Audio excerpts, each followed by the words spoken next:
일가들의 꿈, 한라산의 정상. 하교 후 작은 마을의 초등학교에서 돌아오는 길, 아들은 흥분과 기대로 가득 찬 미소를 띠고 있었다. 엄마는 호기심에 가득 찬 눈길로 아들을 바라보며 물었다. 오늘 학교에서 뭐 특별한 일이 있었어? 어떤 이야기를 들었니? 아들은 미소를 더해가며 말했다. 친구들이 외국에 다녀왔는데 진짜 신기했어. 그들은 다양한 나라의 음식 먹고 이상한 언어도 들어봤다고 했어. 엄마는 흥미롭게 물었다. 와, 정말이야? 어느 나라로 갔던 거야? 프랑스와 일본이야. 그래서 나도 언젠가는 해외로 가보고 싶다고 생각했어. 엄마는 아들의 꿈을 지켜보며 미소를 짓는다. 좋은 꿈이야. 어느 나라든지 새로운 곳에서 배우는 건 정말 큰 경험이 될 거야. 그러나 아들의 미소는 어느새 주춤해졌다. 근데 엄마, 나는 아직 해외로 가본 적이 없어서 너무 부러워. 내가 자랑할 만한 게 없는 것 같아. 엄마는 아들의 어깨를 가볍게 쓸어주며 다가갔다. 너의 자랑거리가 없다고? 우리는 제주도에 살고 있어. 이곳에는 정말 멋진 곳이 많아. 외국으로 가지 않더라도 여기서 우리만의 특별한 경험을 만들 수 있어. 아들은 궁금한 눈길로 엄마를 바라봤다. 진짜? 그래, 진짜야. 어때? 한번 우리도 특별한 경험을 만들어 볼까? 아들의 눈에 반짝임이 떠올랐다. 엄마, 근데 생각해보니 우리도 정말 멋진 곳에 가볼 수 있을 것 같아.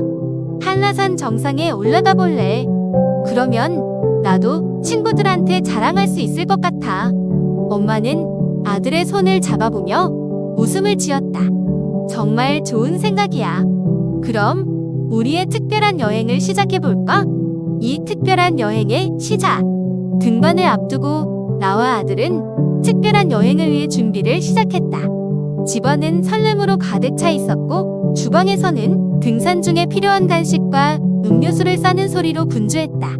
아침 햇살이 부드럽게 비추는 가운데 나는 부지런히 간식과 음료를 준비했다. 싱싱한 재료로 만든 김밥, 컵라면, 등산 중 몸을 따뜻하게 해줄 보온병에는 차가운 겨울 바람에도 끝까지 간직된 신선한 민트차가 채워져 있었다. 또한 에너지를 보충할 수 있도록 초코파이도 가방에 담아두었다. 왜 이렇게 많이 사셨어요? 아들이 호기심 가득한 눈길로 가방을 들어올렸다. 나는 미소를 지으며 대답했다. 우리가 등산하는 동안에는 힘을 내야 해. 간식과 음료는 우리의 에너지가 되어줄 거야. 아들은 크게 웃으며 가방을 어깨에 메고 함께 등반을 시작했다. 각종 용품들이 준비된 가방 안에서 우리의 여정은 더욱 즐거움으로 가득 차 있었다. 산으로 향하는 등산로에 발을 디뎠다. 처음에는 눈이 쌓이지 않아 산책하는 듯한 경험을 즐기며 걸어갔다. 그러나 시간이 흐를수록 우리 주위의 풍경은 변해갔다. 우리가 등산하는 동안에는 눈이 허리, 목뒤까지 쌓여 있었다. 발 아래에 눈더미가 쌓이면서 신발이 젖어들고 얼음결로 변한 눈이 발에 띄면서 힘들어졌다. 엄마는 나의 발을 살피며 걱정스러운 표정을 내비쳤다. 아들아, 발이 너무 젖었어. 동상에 걸릴지도 몰라. 조심해야 해.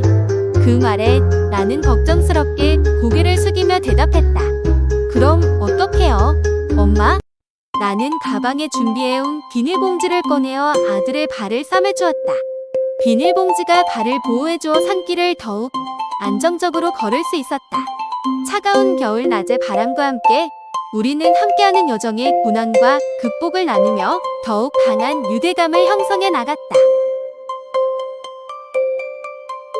3. 겨울의 도전, 등반 시작. 올라도 정상이 보이지 않는 정상. 나무가지마다 쌓인 눈이 너무 아름다워서 아들과 나는 멋진 포즈로 사진을 찍으면서 등반을 계속했다. 하지만 정상은 아직 멀게 느껴졌다. 등반하는 동안 나무 사이로 비치는 햇살이 푸르게 빛나는 눈더미를 화려하게 물들이고 있었다. 우리가 밟아 누르는 눈은 산의 숨결을 담고 있었고 그 아름다운 풍경은 마치 동화 속 세계로 들어온 듯한 착각을 일으키곤 했다. 그러나 높아지는 산세와 함께 힘이 빠지고 배는 점점 고파져 갔다. 정상에 오를수록 등반길은 점점 가파라지고 발을 디딜 때마다 힘이 들었다. 우리는 눈 위를 향해 힘주어 걸어가면서 마치 무한정 오를 것처럼 느껴졌다. 등반하는 동안 나무 사이로 비치는 햇살이 푸르게 빛나는 눈더미를 화려하게 물들이고 있었다. 우리가 밟아 누르는 눈은 산의 숨결을 담고 있었고 그 아름다운 풍경은 마치 동화 속 세계로 들어온 듯한 착각을 일으키곤 했다. 배가 고플 때마다 등반은 더 힘들게 느껴졌다. 가파른 산세에 지쳐가는 우리는 등반길을 향해 한 발 한 발을 끌어야 했다.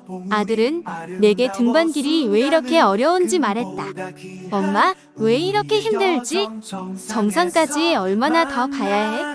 나는 웃음을 지으며 대답했다.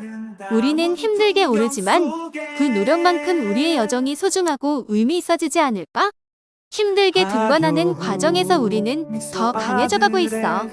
그런데도 등반은 계속되었고 눈이 허리 높이까지 쌓여있는 가파른 길은 우리에게 더 큰 도전이었다. 힘든 등반길을 올라가면서 우리는 겨우겨우 정상이 보이기 시작했다. 그 순간의 기쁨은 모든 힘겨운 순간을 보상해주는 듯했다. 하지만 아직 남아있는 길은 멀게 느껴졌다. 정상 도착. 아름다운 순간. 정상에 도착해 눈으로 덮인 산 아래를 내려다보니 풍경은 너무 아름다웠다. 눈 덮인 산세가 미묘한 그림자와 함께 펼쳐져 있어 마치 자연의 예술작품을 감상하는 듯한 느낌이었다. 우리는 서로의 힘을 격려하며 정상에서 펼쳐진 환상적인 풍경을 만끽했다. 힘들게 오른 만큼 그 순간의 감동은 2배로 다가왔다. 아들은 이 아름다운 풍경을 오래오래 기억할 것 같다며 신기하다는 표정으로 바라보았다. 소소한 기쁨, 내려오는 즐거움. 내려올 때는 올라갈 때 다져진 눈길을 신나게 썰매를 타며 내려왔다. 천천히 내려오면서는 산에서의 여정을 되새기고 눈 속에서 즐거운 순간들이 떠올랐다. 썰매를 타며 우리의 웃음소리는 산속에 울려 퍼져 나가면서 자연과 함께하는 특별한 경험을 마무리했다. 이 아름다운 순간들은 우리의 마음에 영원한 추억으로 남을 것이다. 6. 추억의 확장. 다음 해의 등반. 이때의 기억이 너무 좋아서 다음 해에도 또 한 번 등반한 즐거운 순간이 떠오른다. 새로운 여정에서도 함께한 추억을 쌓아나가며 산과 자연 속에서의 특별한 경험을 다시 만들어 보기로 다짐했다. 그 순간들은 우리의 유대감을 더욱 깊게 만들어주었고 제주도의 아름다움과 함께한 순간들은 끝없는 모험과 기쁨으로 가득했다.